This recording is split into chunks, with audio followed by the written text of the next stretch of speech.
last game, live odds, sportsbookreview.com. Sunday night, Bears and the Cowboys. Dallas at home, where they've lost 8 in a row.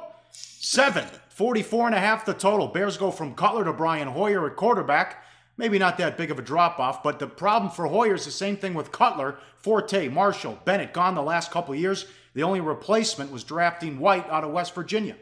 Yeah, and of course, White got hurt last year. He hasn't been much of a factor in the first couple of games this year. Let's talk about the market adjustment from Jay Cutler to Brian Hoyer, because my adjustment in that was 0. I'm not even a half point. I'm talking 0, okay? The markets, based on the look-ahead line from last week compared to this week, adjusted more than a field goal, okay? Or in the range of a field goal. So that's a pretty significant adjustment, but it's not just Cutler to Hoyer. Look at the injuries on Chicago on the defensive side of the football. It is a mess. They could be missing as many as 5 starters on Sunday. Trevathan and Goldman, they're out for sure. That's their best linebacker and their nose tackle. But multiple guys on that D left the field early last Monday.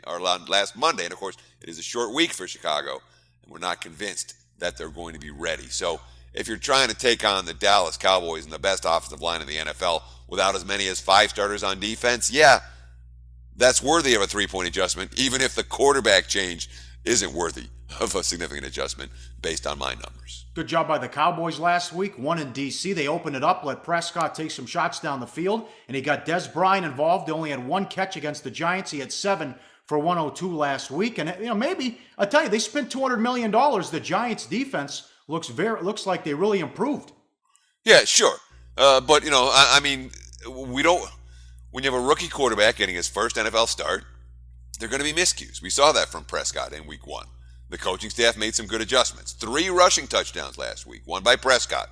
A mobile quarterback and a solid offensive line should make a team strong near the goal line. Didn't happen week 1 in the red zone against the Giants. Happened very effectively last week in the win over Washington. But you talked about it. They only have 1 win on this field since the start of the 2015 season. Ooh. How about this? 5-20 against the spread. Their last 25 as home favorites in the Jason Garrett era. That dates back to 2011. And, of course, the Cowboys are still without Randy Gregory, DeMarcus Lawrence, Rolando McClain, all serving suspensions. They were missed last week in that game against the Redskins. And there was a good tweet last week. If you just bet the dog in all Dallas games since 2010, you're hitting like 63%. Crazy. Well, I think it's higher than that. Yeah, I wouldn't be just blindly. Just all you do is bet the dog. That's right. You're not going to find me laying a TD with Dallas. Can't do it. Hey guys, for the full video, go to sbrpicks.com. Research before you bet. Be sure to check out SBR Picks for the best game predictions, breakdowns, and much, much more.